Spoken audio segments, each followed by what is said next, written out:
Bienvenido de nuevo a este podcast resumen del conflicto de los siglos. En el capítulo de hoy hablaremos de las estrategias del enemigo para engañarnos. Con esta intrigante declaración comienza este interesante capítulo. La gran controversia entre Cristo y Satanás, sostenida desde hace cerca de 6.000 años, está por terminar. Mientras que Cristo intercede a favor del hombre, Satanás redobla su esfuerzo por conseguir que el hombre ignore a Dios hasta que sea demasiado tarde. Satanás está tranquilo cuando el hombre es indiferente a las cosas espirituales. Como gran estratega, actúa para que la indiferencia nunca abandone a la Iglesia. Elena White declara: cuando ve al ministro de Dios escudriñar las Escrituras, toma nota del tema que va a ser presentado a la congregación y hace uso de toda su astucia y pericia para arreglar las cosas de tal modo que el mensaje de vida no llegue a aquellos a quienes está engañando precisamente respecto del punto que se ha de tratar. Hará que la persona que más necesita la admonición se vea apurada por algún negocio que requiera su presencia, o impedida de algún otro modo de oír las palabras que hubiesen podido tener para ella sabor de vida para vida. Bien sabe el enemigo que todos aquellos a quienes puede inducir a descuidar la oración y el estudio de las Sagradas Escrituras serán vencidos por sus ataques. Fijaos bien en esta afirmación. Siempre ha habido una categoría de personas que profesan santidad y que en lugar de procurar crecer en el conocimiento de la verdad, hacen consistir su religión en buscar alguna falta en el carácter de aquellos con quienes no están de acuerdo o algún error en su credo. Elena White concluye: son los mejores agentes de Satanás. Los acusadores de los hermanos no son pocos. Para descubrir a los que actúan de esta manera se nos da un consejo. Su conducta se parece a la de Satanás, el odioso calumniador, el acusador de nuestros hermanos. Apocalipsis 12:10. No tenemos que dejarnos arrastrar por los que así actúan. Sabemos que parte de su plan consiste en introducir en la Iglesia elementos irregenerados y faltos de sinceridad, elementos que fomenten la duda y la incredulidad y sean un obstáculo para todos los que desean ver adelantar la obra de Dios y adelantar con ella. Muchas personas que no tienen verdadera fe en Dios ni en su palabra, aceptan algún principio de verdad y pasan por cristianos, y así se hallan en condición de introducir sus errores como si fueran doctrinas de las Escrituras.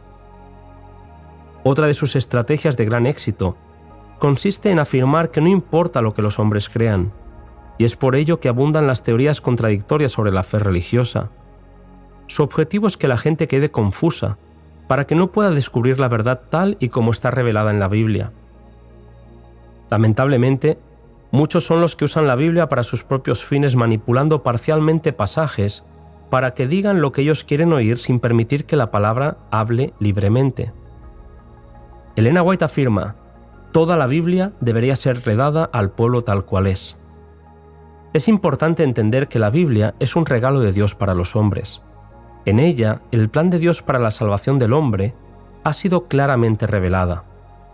El Señor dijo al profeta Habacuc: escribe la visión para que se pueda leer corrientemente. Habacuc 2:2. Lo cierto es que ninguna iglesia puede progresar en santidad si sus miembros no buscan ardientemente la verdad como si fuera un tesoro escondido.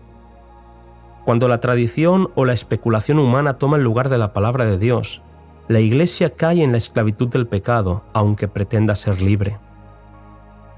En este siglo, la investigación científica se ha vuelto una trampa para muchos que no se ven capaces de armonizar sus nociones científicas con las declaraciones de las Sagradas Escrituras. El conocimiento humano es limitado e imperfecto, y son muchos los que dan por hechos científicos lo que no pasa de ser meras teorías y elucubraciones, exigiendo que todo lo bíblico sea aprobado por sus conceptos científicos. Los que dudan de las narraciones del Antiguo Testamento y del Nuevo dan a menudo un paso más, y arrastrados por la incredulidad llegan a dudar de la existencia de Dios. Es así como muchos se alejan de la fe y, procurando hacerse más sabios que su Creador, olvidan su propia pequeñez y pierden de vista la gloria, la majestad y el poder de Jehová que ha sido claramente revelado en su palabra. Frente a las verdades claras y contundentes de la Biblia, Hay quienes toman la actitud de vivir con humildad la espiritualidad de las enseñanzas bíblicas, mientras que otros buscan fábulas que resulten agradables a los que están dispuestos a creer cualquier cosa.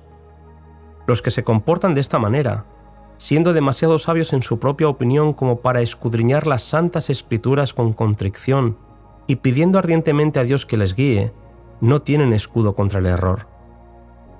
Es triste pensar que la verdad ha estado siempre al alcance de todos mediante la palabra, pero muchos han descuidado su estudio por comodidad o conveniencia. Entre las trampas más temibles del gran seductor, figuran las enseñanzas engañosas y los fementidos milagros del espiritismo. Al rechazar la verdad, muchos resultan presa fácil para el engaño. Elena White también habla de otro terrible error, el de la doctrina que niega la divinidad de Cristo. Esto contradice las declaraciones más positivas de nuestro Salvador respecto a sus relaciones con el Padre, a su divino carácter y a su preexistencia. Ella afirma que esta teoría no puede ser sostenida sino violentando el sentido de las Sagradas Escrituras del modo más incalificable. No solo rebaja nuestro concepto de la obra de redención, sino que también socava la fe en la Biblia como revelación de Dios.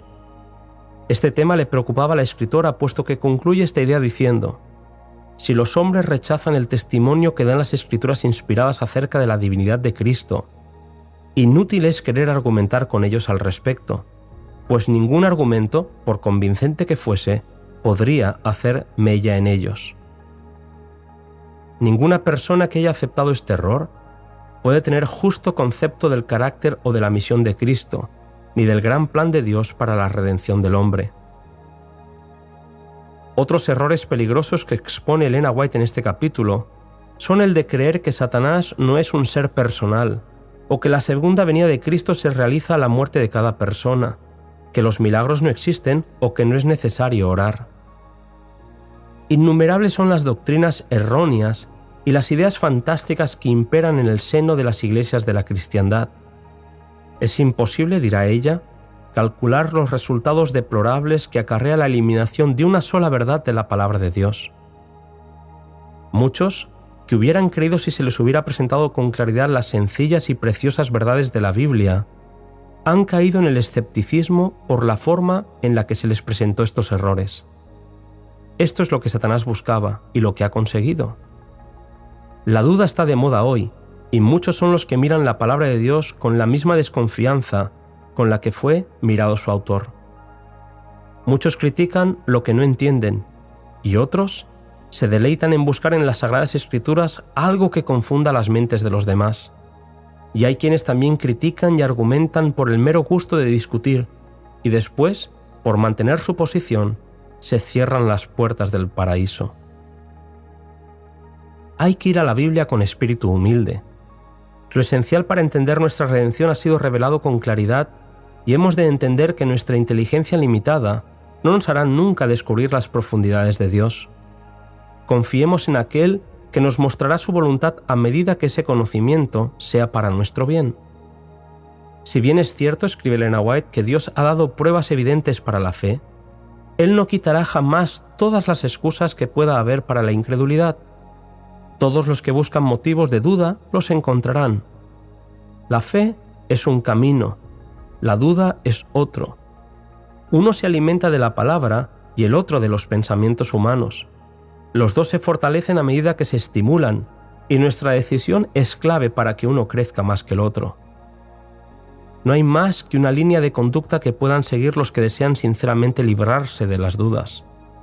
En lugar de ponerlo todo en tela de juicio y de entregarse a cavilaciones acerca de cosas que no entienden, presten atención a la luz que ya está brillando en ellos y recibirán aún más luz. Se nos advierte que Satanás puede presentar una impostura tan parecida a la verdad que engañe a todos los que no quieran creerla. Pero también se nos dice que no puede de ningún modo retener en su poder una sola alma que desee sinceramente y a todo trance conocer la verdad. Cristo es la verdad, y la luz verdadera que alumbra a todo hombre que viene a este mundo. Juan 1:9. El Espíritu de verdad ha sido enviado para guiar a los hombres en toda la verdad. Elena White concluye este capítulo con la siguiente declaración: Nadie que no ore puede estar seguro un día o una sola hora. Debemos sobre todo pedir al Señor que nos dé sabiduría para comprender su palabra. Y mientras estemos en guardia contra los engaños de Satanás, debemos orar con fe diciendo: no nos dejes caer en tentación. Hasta aquí el capítulo 33 del Conflicto de los Siglos. En el siguiente podcast hablaremos de un tema muy importante titulado El misterio de la inmortalidad.